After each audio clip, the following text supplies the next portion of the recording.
The Lost Books of the Bible. The Book of Jasher chapter 16, verse 1 to 36. At that time Chedorlaomer king of Elam sent to all the neighboring kings, to Nimrod, king of Shinar who was then under his power, and to Tidal, king of Goyim, and to Arioch, king of Elasar, with whom he made a covenant, saying, Come up to me and assist me, that we may smite all the towns of Sodom and its inhabitants, for they have rebelled against me these 13 years. And these 4 kings went up with all their camps, about 800,000 men, and they went as they were, and smote every man they found in their road. And the 5 kings of Sodom and Gomorrah, Shinab king of Admah, Shemeber king of Zeboim, Bera king of Sodom, Bersha king of Gomorrah, and Bela king of Zoar, went out to meet them, and they all joined together in the valley of Siddim. And these 9 kings made war in the valley of Siddim. And the kings of Sodom and Gomorrah were smitten before the kings of Elam. And the valley of Siddim was full of lime pits, and the kings of Elam pursued the kings of Sodom, and the kings of Sodom with their camps fled and fell into the lime pits, and all that remained went to the mountain for safety, and the 5 kings of Elam came after them and pursued them to the gates of Sodom, and they took all that there was in Sodom. And they plundered all the cities of Sodom and Gomorrah, and they also took Lot, Abram's brother's son, and his property, and they seized all the goods of the cities of Sodom, and they went away. And Unique, Abram's servant, who was in the battle, saw this, and told Abram all that the kings had done to the cities of Sodom, and that Lot was taken captive by them. And Abram heard this, and he rose up with about 318 men that were with him, and he that night pursued these kings and smote them, and they all fell before Abram and his men, and there was none remaining but the 4 kings who fled, and they went each his own road. And Abram recovered all the property of Sodom, and he also recovered Lot and his property, his wives and little ones and all belonging to him, so that Lot lacked nothing. And when he returned from smiting these kings, he and his men passed the valley of Siddim where the kings had made war together. And Bera king of Sodom, and the rest of his men that were with him, went out from the lime pits into which they had fallen, to meet Abram and his men. And Adonizedek king of Jerusalem, the same was Shem, went out with his men to meet Abram and his people, with bread and wine, and they remained together in the valley of Melech. And Adonizedek blessed Abram, and Abram gave him 1/10 from all that he had brought from the spoil of his enemies, for Adonizedek was a priest before God. And all the kings of Sodom and Gomorrah who were there, with their servants, approached Abram and begged of him to return him their servants whom he had made captive, and to take unto himself all the property.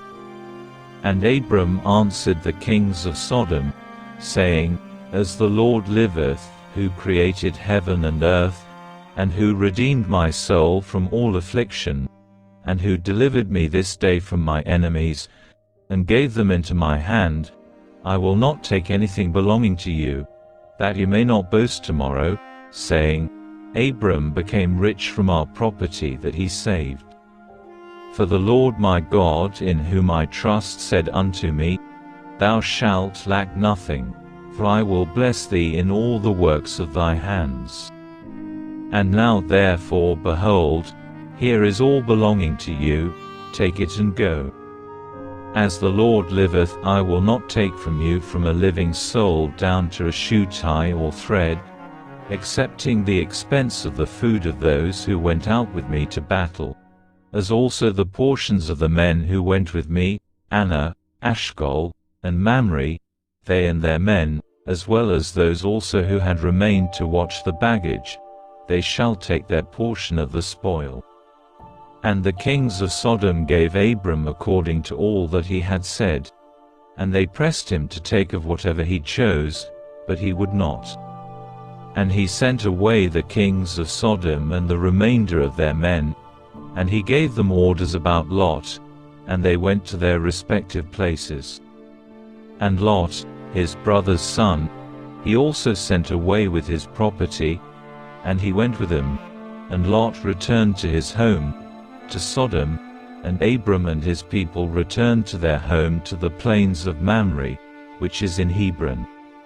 At that time the Lord again appeared to Abram in Hebron, and he said to him, "Do not fear, thy reward is very great before me, for I will not leave thee, until I shall have multiplied thee, and blessed thee, and made thy seed like the stars in heaven, which cannot be measured nor numbered. And I will give unto thy seed all these lands that thou sharest with thine eyes, to them will I give them for an inheritance forever. Only be strong and do not fear, walk before me and be perfect."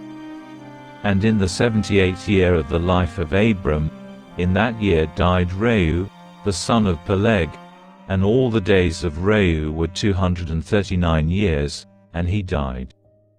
And Sarai, the daughter of Haran, Abram's wife, was still barren in those days. She did not bear to Abram either son or daughter.